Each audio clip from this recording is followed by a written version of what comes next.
संस्कारी पार्टी का टैग लेने वाली भाजपा के एक और नेता पर नाबालिग से अश्लील हरकतें करने का आरोप लगा है। जिला बदर किए गए अधिवक्ता और आरटीआई एक्टिविस्ट विकेश नेगी को राहत मिली है। इस पर बॉबी पवार ने आखिर क्यों कहा कि उनकी मान मर्यादा को अब कौन लौटाएगा? रुद्रप्रयाग में पति ने पत्नी के सिर में गोली मार दी और हवा में लटका हुआ हेलीकॉप्टर कैसे खाई में जा गिरा। आइए इन सब टॉपिक्स पर बात करते हैं इस वीडियो में, लेकिन आगे बढ़ने से पहले आपसे निवेदन है कि इस चैनल को सब्सक्राइब कर दीजिए, वीडियो को लाइक कर दीजिए और कमेंट भी जरूर करें।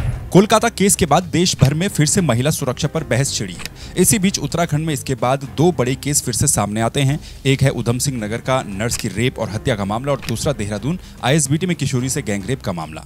ये मामले महिलाओं की सुरक्षा पर सवाल तो उठाते ही हैं, लेकिन अब तो सत्ताधारी पार्टी के एक और नेता पर आरोप लगा है और आरोप बड़ा संगीन है। सल्ट विधानसभा क्षेत्र में भाजपा यानी कि भारतीय जनता पार्टी के मंडल अध्यक्ष भगवत बोरा पर एक नाबालिग के साथ छेड़छाड़ या फिर अश्लील हरकतें करने का आरोप लगा है। भाजपा में भी पद कई तरह के होते हैं। मंडल अध्यक्ष एक ठीक ठाक सा पद माना जाता है। अब कहीं कहीं पर यह भी कहा गया है कि दुष्कर्म का आरोप भी है, दुष्कर्म भी किया गया और कहीं कहीं पर यह कहा गया है कि छेड़छाड़ या फिर अश्लील हरकतें करने का आरोप है। लेकिन जो भी हो, नियत दोनों में एक जैसी ही होती है। एक 13 साल की बच्ची बकरी चराने गई थी। भाजपा नेता जो कि मंडल अध्यक्ष के पद पर तैनात था, उसका नाम भगवत बोरा है, उसे बहला फुसला करके ले गया और उसके साथ अश्लील हरकतें की। इस घटना के बाद से ही पूरे इलाके में आक्रोश भी है। खबर यह भी आई है कि आरोपी भाजपा मंडल अध्यक्ष भगवत बोरा को गिरफ्तार कर लिया गया है। इस खबर में बताया गया कि एसएसपी ने इसकी पुष्टि की है, कई जगहों पर इसको रिपोर्ट भी किया गया है और आज यानी कि रविवार को इसे कोर्ट में ले जाकर के पेश किया जाएगा। जब यह मामला सामने आया तो आरोपी भाजपा मंडल अध्यक्ष को पार्टी ने अपनी पार्टी से निकाल दिया, यानी कि भाजपा ने निकाल दिया।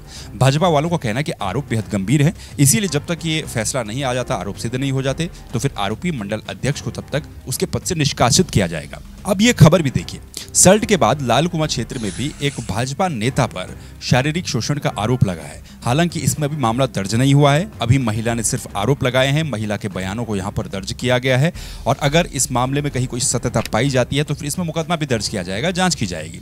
जाहिर सी बात है कि आरोपी भाजपा नेता इस पर अपनी सफाई भी देंगे। सल्ट में भाजपा मंडल अध्यक्ष का ये पक्ष है कि उनके खिलाफ तो साजिश रची जा रही है, वो निर्दोष हैं।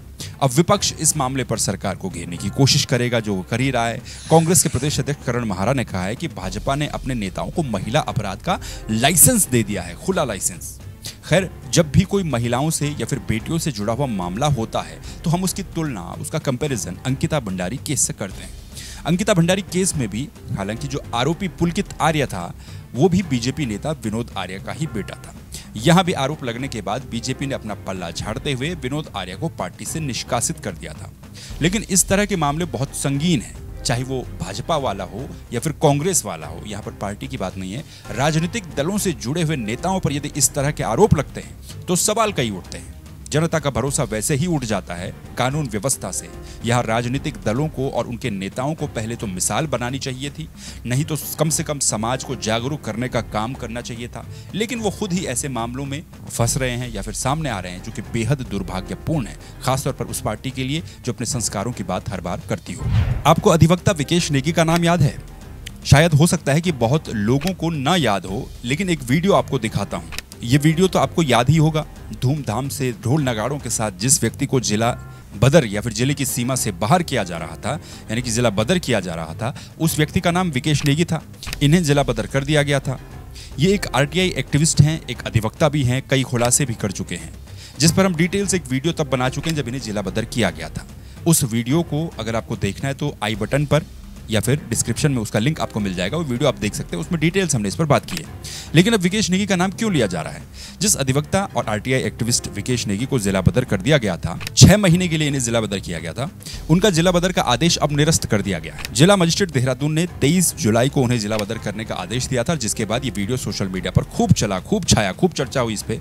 इसमें आदेश था कि आरटीआई एक्टिविस्ट विकेश नेगी को 6 महीने के लिए देहरादून जिले की सीमाओं में प्रवेश करने नहीं दिया जाएगा। इस आदेश के खिलाफ विकेश नेगी ने गढ़वाल आयुक्त की कोर्ट में एक अपील की थी। गढ़वाल आयुक्त न्यायालय ने विकेश नेगी के पक्ष में फैसला सुनाया और कहा कि सिर्फ बीट रिपोर्ट के आधार पर गुंडा एक्ट के तहत जिला बदर करना उचित नहीं है। अब संयोग ये देखिए कि जिस वक्त उन्हें जिला बदर किया गया उससे कुछ समय पहले, कुछ दिन पहले उन्होंने देहरादून में बनने वाले सैन्य धाम से जुड़ी हुई कुछ अनियमितताओं का खुलासा किया था। सैन्य धाम पर एक खुलासा किया था, जो कि ड्रीम प्रोजेक्ट भी है बड़े नेताओं का। इसके अलावा आरटीआई के माध्यम से कई जमीन से जुड़ी धांधलियों का खुलासा वो कर चुके हैं। कैबिनेट मंत्री गणेश जोशी की संपत्ति पर खुलासा कर चुके हैं। देहरादून के मेयर सुनील उनियाल गामा की संपत्ति पर खुलासा कर चुके हैं। इसके अलावा भी कई और खुलासे उनके द्वारा वक्त वक्त पर किए गए। उन्होंने आरोप लगाया था कि उनके द्वारा किए गए कामों का ही उन्हें जिला बदर के रूप में इनाम मिला है। अब उनके जिला बदर के आदेश के निरस्त होने के बाद बेरोजगार संघ के अध्यक्ष बॉबी पवार ने भी सोशल मीडिया पर अपनी एक पोस्ट की है, या फिर एक तरीके से कहें कि प्रतिक्रिया व्यक्त की है। उन्होंने कहा कि फर्जी मुकदमों की एक और पोल खुल गई। कमिश्नर कोर्ट में कोई सबूत पुलिस दे ही नहीं पाई और आदेश तो रद्द हो गया जिला बदर का, लेकिन उनकी मान मर्यादा को कौन लौटाएगा। जिस तरीके से उन्हें जिला बदर किया गया था, बेइज्जत करके जिला बदर किया गया था एक तरीके से, कि बड़े अपराधी को जिस तरह से जिला बदर किया जाता ढोल नगाड़ों के साथ, वो उनकी मान मर्यादा को ठेस पहुंचाने का काम किया। एक वीडियो कल केदारनाथ से सामने आया जहां पर एक MI-17 हेलीकॉप्टर दूसरे हेलीकॉप्टर को टो करके यानी कि रस्सी से बांध करके उठा करके ले जा रहा था, लेकिन कुछ ही दूर जाने के बाद ये लटका हुआ हेलीकॉप्टर देखते ही देखते नीचे खाई में जा गिरा। याद कीजिए कि 24 मई को क्रिस्टल कंपनी का एक हेलीकॉप्टर 6 यात्रियों को लेकर के केदारनाथ जा रहा था, जिसमें तकनीकी खराबी आ गई थी और हेलीकॉप्टर हवा में कुछ चक्कर इस हेलीकॉप्टर ने खाई, लेकिन इसके बाद पायलट ने इसकी लैंडिंग जैसे तैसे करके ढलान पर करवा दी थी। इसी हेलीकॉप्टर को यहां से गौचर टो करके ले जाना था, इसके लिए MI-17 यहां पर पहुंचा, लेकिन हवा में कुछ दूर जाने के बाद दिक्कत आने लगी, जिसके बाद MI-17 के पायलट ने स्पीड को कम करने की कोशिश भी की, लेकिन बैलेंस नहीं बन पाया। इस वजह से उसे ये दूसरा हेलीकॉप्टर जिसको टो करके ले जा रहा था उसे नीचे छोड़ना पड़ा, ताकि MI-17 के साथ कोई हादसा न हो, और बाल बाल MI-17 हेलीकॉप्टर बचा, लेकिन दूसरा हेलीकॉप्टर खाई में जा गिरा। रुद्रप्रयाग में गोली मारकर हत्या करने का एक मामला सामने आया है। जिला मुख्यालय से लगे अमसारी गांव की घटना है, जहां पर एक शादीशुदा महिला अपनी मां की सहेली के घर पर यानी कि किराए के मकान पर किराए पर रहती थी। बताया जा रहा है कि महिला की अपने पति के साथ बनती नहीं थी, अनबन रहती थी अक्सर। उसका ससुराल दिल्ली में है। मृतका का नाम पूजा है, उसकी उम्र 28 वर्ष है, जबकि उसके पति का नाम राजीव त्यागी है जो कि दिल्ली का रहने वाला है, उसकी उम्र 35 वर्ष है। दोनों की एक 8 साल की बेटी है, एक 5 साल का बेटा भी है। शनिवार को उसका पति दिल्ली से आया। दोपहर को उसने अपनी पत्नी की कनपट्टी पर ठीक यहाँ पर सटा करके गोली मार दी और गोली मारकर वो फरार हो गया। पत्नी की मौत हो गई। संभवतः ये एक रेयर घटना है जो कि रुद्रप्रयाग जिले में हुई है। इस तरह की वारदातों की खबरें पहाड़ों से अमूमन कम ही आती हैं या फिर ना के बराबर आती है, लेकिन इस खबर ने सोचने पर मजबूर करते हैं कि क्राइम कहाँ तक पहुँच चुका है पहाड़ों में। बहरहाल आपका क्या कुछ कहना है इन खबरों को लेकर के, इन पर कमेंट जरूर कीजिएगा और इस चैनल को सब्सक्राइब कर दीजिए, वीडियो को लाइक कर दीजिए। आपसे फिर मुलाकात होगी किसी नए वीडियो में और किसी नए टॉपिक के साथ। तब तक के लिए नमस्कार, अपना ख्याल रखिए।